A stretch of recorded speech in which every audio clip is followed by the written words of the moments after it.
Welcome back. The California Legislature this past week ended its legislative session in a manner we have never seen before, and it wasn't good. For example, one lawmaker, Assemblywoman Buffy Wicks of Alameda County, was told she could not vote remotely and was thus forced to show up with her newborn infant in order to cast a vote at midnight. The simplest way we can have density that still adheres to neighborhood character. So please, please, please pass this bill, and I'm going to go finish feeding my daughter. Carla Marinucci is with Politico.com. She co-edits the California Playbook, a daily briefing on politics and government in the Golden State. So, Carla, Assemblywoman Buffy Wicks, her baby, she could have voted remotely. How and why did this happen?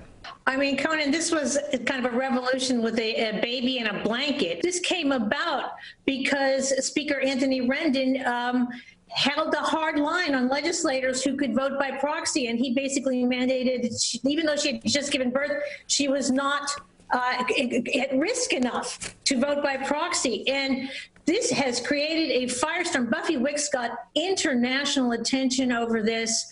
And it is in some ways catapulted this issue of family leave and childcare to the forefront of this election. I mean, she has gotten all kinds of kudos for standing up, for being a symbol of working moms. Buffy Wicks may have been at the right moment at the right time with that newborn, because that was a viral moment that really resonated with a lot of women around the world.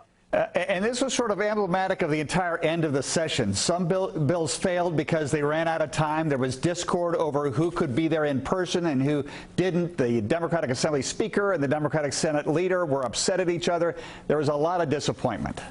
I mean, this was the pandemic writ large. What you saw was hundreds of bills coming down, and the chaos that this pandemic created. It was unprecedented because instead of that mano-a-mano politicking, the hand-to-hand, the face-to-face politicking that goes on in Sacramento, it was largely by Zoom. And it was largely upended by things like one senator, a Republican senator, who contracted the COVID virus, causing others to be quarantined. Delays after delays, Zoom after Zoom, technological problems, and it all came down to that final night. A lot of important bills didn't make it over the finish line because of that. And look, the caustic politics that we have normally in Sacramento was amplified, Conan, by the pandemic and Zoom, and we saw it played out on live video, as it came down. It was a failure. It was chaotic in a lot of ways, and people are still shaking their heads about it. And police reform bills, a few passed, the big ones failed, and this again is a legislature dominated by Democrats. I mean, this was a year in which police reform, social reform was high on the agenda, and yet you're right, you saw some modest wins, but most of these bills went down for the count. And the big one was Senator Steve Bradford's bill to strip badges from bad cops. It called for a citizens oversight commission that included family victims. And this is where I think it hit a wall. A lot of Democratic legislators spoke in support of this bill up front, but behind the scenes, boy, the police unions are very, very strong. A lot of lobbying went on.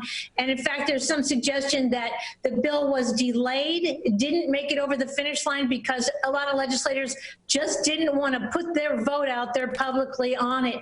So it fell. And Senator Tony Atkins, the leader in the Senate, says they'll be back with police reform in the next session. But this was a big one for a lot of people who wanted to see that one happen. And finally, House Speaker Nancy Pelosi caught without a mask and indoors at a salon getting her hair done when that wasn't allowed because of COVID-19 restrictions in San Francisco at the time. Tell us about that.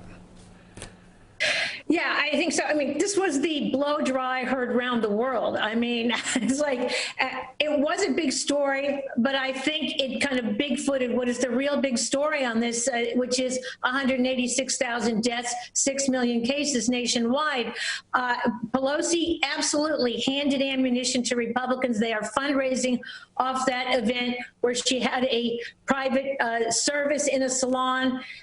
She said she asked for permission and asked about the guidelines and was given the wrong information. Bottom line is she failed in that respect, and the Republicans are using it. But let's remember that just 2 weeks ago, the Republicans met 1,500 on the White House lawn, no masks, against the local regulations there. Was there a lot of outrage? I think it has to be balanced out.